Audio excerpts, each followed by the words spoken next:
Я бор дигар салом алейкум подписчикои канали Абдулло Тиҷида. Барочи я бор дигар салом алейкум гуфтем бародаро. Худам ами аэропорта будам. Камтар пеш сиёмка кардам бародаро ки я подписчикам занг зад гуфт ки ами билети дем да билети Внукова Душанбе ҳастай. Программаҳо да нишон додестам. Ман худам ҳайрон шудам бародаро. Дар омадам программа дидам уже дем числода ҳастай як рейс самолёти Ютер бародаро. Да программае ки программа телефоне ки ман мегирам 10946 рубл нишон дод бародаро. Программа дигаш хатиам даромадем 11 чанд худам рафтам аэропорт амадед ва пурсидам 12 мақсад ки рейс ҳастай бародаро кадом метавона успед мекуна бигирам реза фақат дим числода аэропорт Внукова я рейс буда бародаро кадом ки метавона успед куна бигира 100% рейс ҳастай баро ки ман худам ами касаи аэропорт пурсидам бародаро нем хали гап хабари нав иншаллоҳ ки бо сар метиан арзонтар аэропорт амадед ва худаш бародаро истина 600 сомон ар аҷа самолёти Ютер бародаро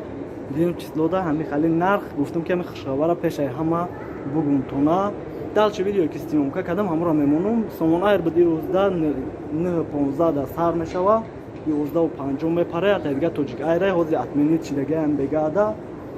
бо чи хабари шава подписаться лайк ҳаёто наброед чи хабари шава мегемтона далчи видеои пешаи стимомка кадагирам мемонум. Салом алейкум да ҳама подписчикои канали Абдулло Тиҷи хубе созе бародаро гап нестаудами подписаться мекунед дастгирӣ мекунед ҳаматон боша бародаро аэропорт амадед ва нархи билет медонед дар канал нархи билет мешава ӯзгашта чанд рейсаи ҳамхали гап хабарӣ мешава билет бародаро моҳи апрелда набуд уже рафтем пурсидем моҳи апрелда то охираш ҳастай билети душанбе 29600 рубл отдельно бо духтур мегзанем 2750 рубл. Ман намедонам бародаро дар канали радио озодӣ биромада бо чанд канал да биромада ки билет 150 доллар мешава ки чанд ха мешава бародаро ҳозир дани момент аэропорт амадед ва касаи 88 билети душанбе 29600 рубл аст. бо март шава якин март шава мерем мепурсем ки ин билетҳо арзон мешава ё ки намешава якин дани момент то охири моҳа бо то охири моҳи апрелам билетҳоро 29600 фирестиям 20 кило багаж 7 кило ручнои душанбеда барои кӯдакҳо 10 сола боло 56 то 15 солара 10 сола поён боша на билетшон мегирем на духтур мегирем шуна беташвиш мере ош мерафтагиҳо ошда моҳи апрелда ҳастай кадом ки мерава дар ватсап нависа бо номери таксира метум ки ай ош мегирам то границаи ленгобота мебарам беташвиш бародаро ки меган дар рақам метан так так ҳар рӯз одамое ки меравам бо занг мезанам ки бе ягон проблема рафтем расидем гап қаҳрам аз дурӯғай ошда 23 кило багажай 5 кило ручной ирӯз душанбе дурес буд як тиш соати як сарши соатҳои 4 парида дуюм рейсаш бояд 8 саат мешид 11:50 мепарид якин задешка шидагиҳай мумкин ки шав ё ки саҳарӣ зертар мепара ини апашка билети душанбе харидаи худ чанд хариди апаҷон 29600 рубл хастам электрони хай набохта занг задем додарҷон раҳмат ташаккур ки дастгирӣ кардем ба подписчикотон аввалан ассалому алейкум гуфтаниям баъдан гуфтаниям ки Абдулло додарам бачаи нағз телефонша аввалин дараҷа зуд ҷавоб додан ба смсои мо дастгирӣ кардан мана дастгирӣ кунем додармона хай мо ҳозир дар аэропорт ждат дорем регистратсияро вале бо наган ки апашка да пул додай барои таъриф не апашкатон ҳеҷ кас зархаридам нестаю худам хостам ки якум бора дар хели барнома гап зедестам дар барномаи иҷтимоӣ ба хотире ки бачаи ҳаққай хостам гап занам бачаи нағза айн ҳама инсона аввалан муомилаи хубуш дар сатҳи аввал меистад шахсан барои ман муносибат тарзи рафтору гуфтори инсон ба ҳамин хотир додармон мешава эҳтиромш мекунем ва гуфтанем ки апай сарвинос акай фарҳод зиқ нашен апай сарвинос кам гири ака биём тоҷикистон биё бирем ина суман руқя ма омадастам хай کدامتان آمدین؟ این همین عبدالله را در پایان همین کامنتارش نامرش نویستگی بود. گرفتم زنگ زدم نویستم واتساپ سر از اون نویست تا آمدن من رنگی که هم یک شناسی نزدیک که می نویسد چه کدن کجا رفتیدن این همه خیلی پیشواز گرفتن. الحمدلله خیر رحمت به پدر مادرشونم به خودشونم خیلی دستگیری کنیم. تعریف کردید دو کشلم. نه شرم ندارین. خیلی تعریف کردم کوشش کنن که با ای تعریف های مادر بهتر شویم برای دیگران که هم مثل من با دل پور گفتم که برای من شر نیست دیگر یگان کس رفتن چون که اونجا دو درا هستن دستگیری میکنن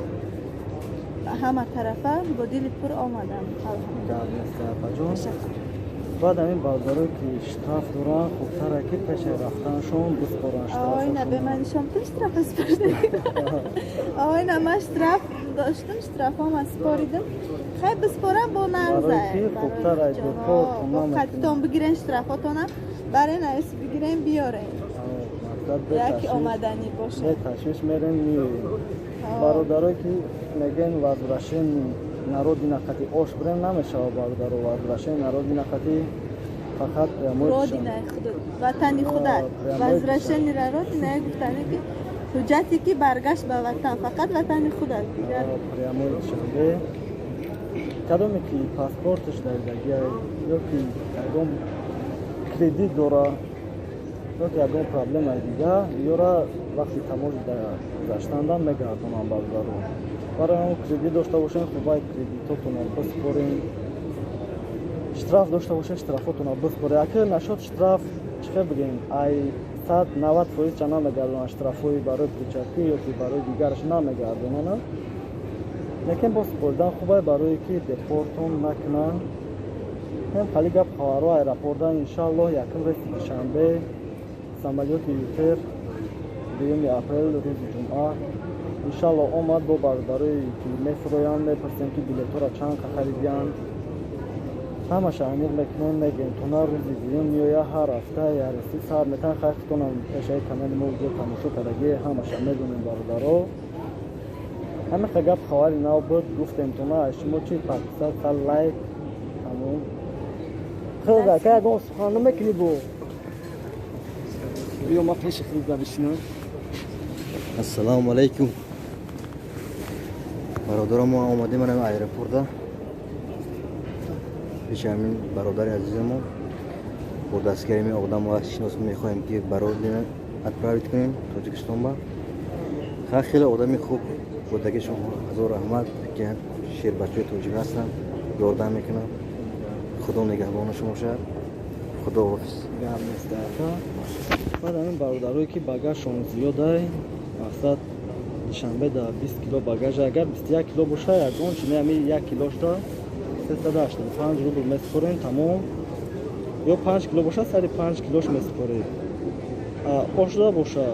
1 کیلو هم زیاد چای یا باگاژ دیگه حساب میشه برادرها خوبه که 23 کیلو دیگه بگیرین یا که هم 1 کیلو تونه بگیرین برای که 23 کیلو زیاد چای یا باگاژ دیگه حساب میشه آدمایی که حامله دارن تا 7 ماه را سومن ایردا راه میتونن که برای 7 ماه زیاد باشه و یا روزه اجازه نیست برای پرواز تا اما 7 ماه را و وقتی میتونن که بیان برون